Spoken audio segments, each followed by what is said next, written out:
Senior सहाफ़ी और तजियाकार सलीम साफ़ी के मुताबिक ज़ल्म खलीलज़ाद की इमरान खान के लिए और दीगर अमरीकियों की बेचैनी से साफ जाहिर है कि इनका असल मकसद इंसानी हमदर्दी या जमहूरी हुकूक नहीं बल्कि पाकिस्तान में खाना जंगी कराना और इसे ब्लैकमेल करके चीन से दूर करने पर मजबूर करना है। लेकिन वो ये भूल रहे हैं कि इस चक्कर में इनके अजीज मोहसिन इमरान खान भी एक्सपोज हो रहे हैं और इमरान खान को याद रखना चाहिए कि ज़ल्म खलीलज़ाद, शेरमैन जेरेड कुशनर और दीगर अमरीकी मकसद पूरा होने के बाद इन्हें इसी तरह बेआसरा छोड़ेंगे जिस तरह उन्होंने अशरफ गनी को छोड़ दिया था। हर शख्स ज़ल्म खलीलज़ाद नहीं होता और बहुत सारे अफगानी ऐसे होंगे जो किसी गैर मुल्क का शहरी होने के बावजूद अफगानिस्तान से एक आम अफगानी की निस्बत ज्यादा मोहब्बत करते होंगे। इसी तरह बहुत सारे गैर मुल्की पाकिस्तानी ऐसे होंगे जिनके दिल पाकिस्तान के साथ हम जैसे यहाँ रहने वालों से ज्यादा धड़कते होंगे। लेकिन ज़ल्म खलीलज़ाद का किरदार को देखने के बाद मेरी ये राय पुख्ता हो गई है कि किसी गैर मुल्की शहरियत लेने वाले को पाकिस्तान में सियासत, सहाफत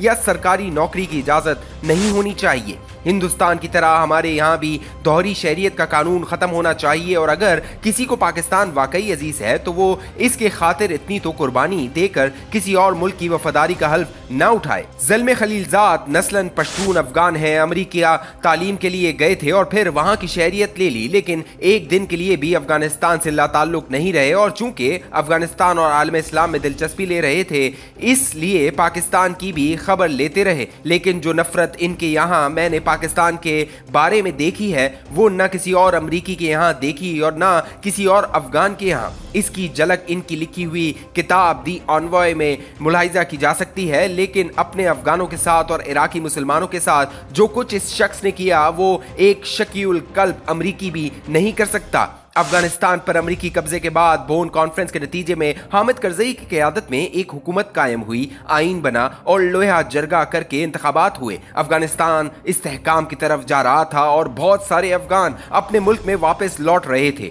2003 तक अफगानिस्तान में खुदकुश हमले हो रहे थे और ना खौफ व हिरास की फिजा थी। लेकिन जब 2003 में ज़ल्म खलीलज़ाद अफगानिस्तान में अमरीका के सफीर मुकर्रर हुए, ये कितनी शर्म की बात है एक बंदा अपने मुल्क में किसी गैर मुल्क का सफीर बनकर आ जाए। तो अफगानिस्तान में खुदकुश हमलों का आगाज हुआ और तालिबान की मजम्मत तेज होने लगी। इसकी एक बड़ी वजह इराक पर अमेरिका का नाजायज हमला था और ज़ल्म खलीलज़ाद अमरीकी न्यूकॉन्स का हिस्सा होने के नाते इराक पर हमले के भरपूर हामी थे। इराक जंग से पहले पूरा यूरोप और रूस व चीन भी अफगान जंग के हवाले से अमेरिका के हमनवा थे। लेकिन जब इराक पर नाजायज हमला किया गया तो इसकी वजह से अफगानिस्तान से मुतल्लिक भी ये साजिशी नजरियात जन्म देने लगे कि अमेरिका के मकासद कुछ और हैं।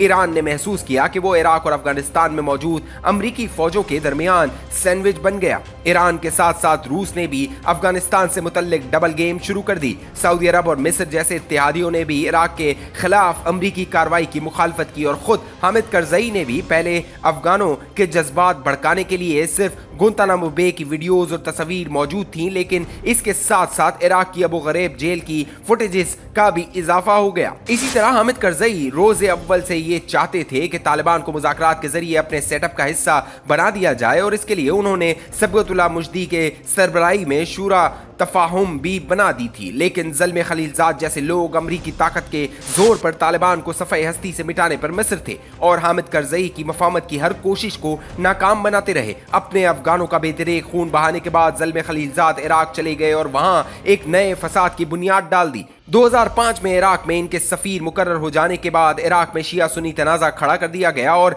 इसमें जितना खून बहा इतना अमरीकी अफवाज ने भी नहीं बहाया था। फिर अक़वाम मुत्तहिदा में अमरीका के लिए आलम इस्लाम और अरब दुनिया के खिलाफ साजिशों का जाल बुनते रहे और जब डोनाल्ड ट्रंप ने अफगानिस्तान से निकलने और इसे एक नए बहरान के सुपुर्द करने का फैसला किया तो एक बार फिर ज़ल्म खलीलज़ाद ने अपना कंधा पेश किया। शुरू में मैं भी इनकी गेम को नहीं समझ सका था और इनका रोल इतना मुस्बत नजर आया कि एक आध मौके पर इनके तब्दील होने पर हैरत का इज़हार और तारीफ भी की। लेकिन आज दुनिया के गोशे गोशे में दरबदर होने वाले अफगान जानते हैं कि इनके साथ जो कुछ हुआ वो अफगानुल नस्ल ज़ल्म ज़ल्म खलीलजाद ने किया। रूस, चीन, ईरान और पाकिस्तान की कोशिश थी कि दोहा मुआहदे से कबल बैनुल-अक़वामी मफ़ाहमत हो, लेकिन इसके किए बगैर ज़ल्म खलीलजाद ने इन अफगानों को तालिबान के रहमो करम पर छोड़ दिया, जो अमेरिका पर तकिया करते हुए कई साल तक इनसे लड़ते रहे। लोगों का इस तरफ ध्यान नहीं जाता कि जब अमरीकी अलकायदा और तालिबान को अजियतें देने के लिए 2002 में गुआंतानामो बे और बगराम के हुकूमत खाने बना रहे थे,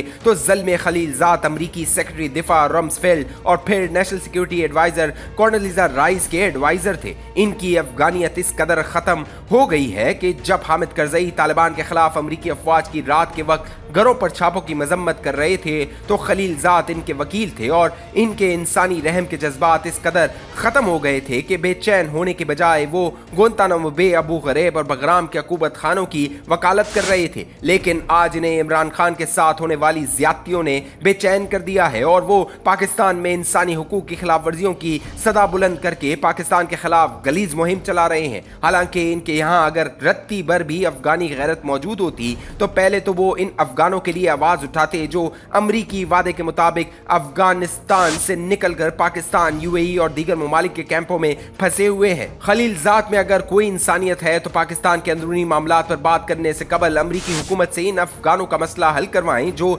इनके वादे के मुताबिक अफगानिस्तान से निकलकर मुख्तलिफ मुल्कों में जलील हो रहे हैं।